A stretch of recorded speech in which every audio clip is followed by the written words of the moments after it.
Dalam baru beberapa bicara tentang kesempatan orang. ya, Bung Andi, dalam beberapa kesempatan Pak Yusuf Kalla tuh selalu bilang begini, nanti partai-partai penentu itu atau yang memiliki kemampuan mengkonsolidasi itu adalah partai-partai menengah. Seberapa valid sebenarnya pendapat itu?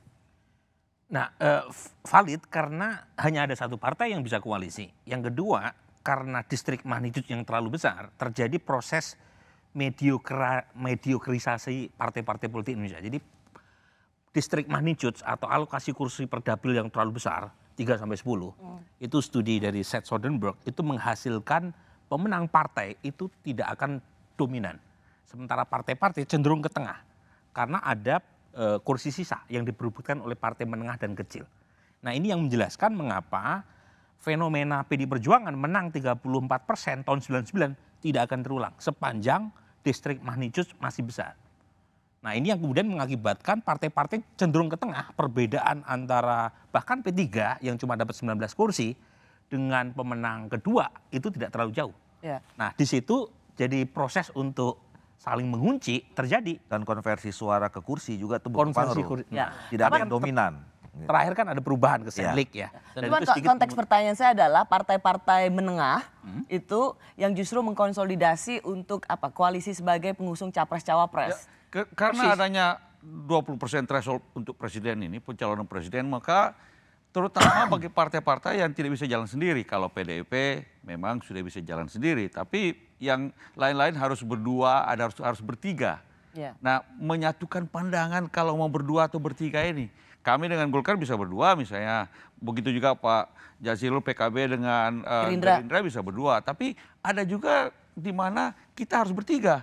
Kalau kami dengan PKS mesti tambah satu lagi, dengan Nasdem misalnya bisa saja, atau dengan PKB dengan PKS bisa satu bertiga. Nah, tapi mencapai kesepakatan tentang platform, bagaimana kita mencalonkan, siapa yang dicalonkan, kriterianya apa, ini kita perlu duduk bersama beberapa kali. Tapi soal kriteria Pak Surya Paloh Nasdem yang memang kalau kita lihat menjadi pusat bertemunya para ketum partai, jadi kantor Nasdem di Gondang dia itu menjadi bagus, kantornya bagus. Jadi itu menjadi epicentrum pertemuan-pertemuan politik. Nasdem kursinya tertinggi keempat, 59 kursi, meskipun bedanya cuma satu kursi sama PKB.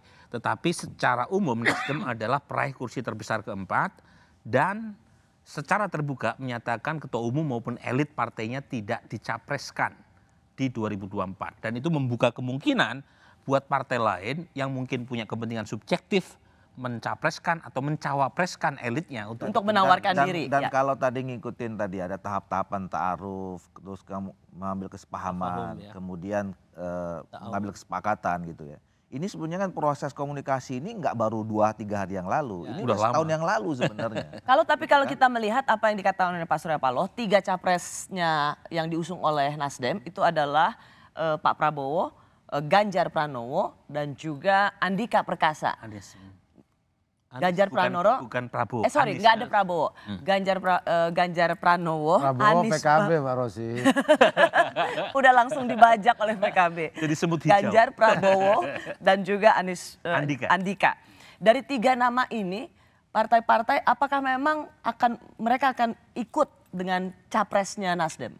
Nah, Nasdem lebih maju bukan sekedar platform, tetapi sudah menunjuk 3 nama. Jadi Nasdem ini menurut saya dia nggak perlu bikin koalisi, tapi pokoknya 3 nama siapa ini yang adalah paling cocok. Cuma bisa jadi persoalan kalau suasana kebatinan yang sekarang muncul di sebagian besar elit partai untuk mencapreskan calon internal itu makin mengemuka. Sementara Nasdem sudah menyiapkan 3 nama. Ya. Jadi kan ada beberapa statement dari ketua umum, prioritas buat boarding pass pencapresan ada di tangan kader atau elit partai. Memang dinamika koalisi itu aneh-aneh Mbak Rosi. Ada capres tapi tidak ada partai koalisinya. Sudah diumumkan capresnya. Ada partai koalisinya, tidak ada capresnya. Itu tidak ada soal karena semuanya belum ada. Itu tidak ada soal karena itu seni menyusun koalisi gitu maksud saya. Jadi makanya kami selalu dibilang, ini PKB kemana-mana, ini seni. Ini bagian dari tahap-tahap untuk mencari platform, kesepahaman, sampai muncul dan siapa nanti yang akan pada ujungnya menjadi teman koalisi. Itulah yang harus kita jalankan keputusannya. Saya kira sekarang ini setiap partai ini berpikir rasional ya. Ke depan ini kan di Pilpres itu lihat siapa memang yang punya popularitas dan elektabilitas yang mumpuni ke depan. Jadi PKS sendiri melihat 3 nama yang diusung oleh Nasdem. Ya, saya kira Mas Ganjar, Mas Anies, Mas Panglima Andika itu memang harus rasional menjadi pilihan partai-partai koalisi. Dan nama-nama itu memang dibahas di Rapimnas kemarin PKS ya. Jadi PKS, saya hanya ingin klarifikasi. Jadi di antara 3 nama ini memang PKS sudah ada yang jatuh hati ya? Ya ada, dan itu menjadi pembahasan ya di Rapimnas kemarin. Jadi DPP dan DPW membahas, kemudian ada nama-nama. Nah, memang ketiga nama itu salah satu di antaranya yang memang diperbincangkan. Bukan salah satu, ketiganya memang masuk diperbincangkan di Rapimnas itu. Ya Tadi kan? yang pertama. Nah yang paling saya kira ketiga-tiganya yang pertama yang mana coba ditekan? Anies Baswedan.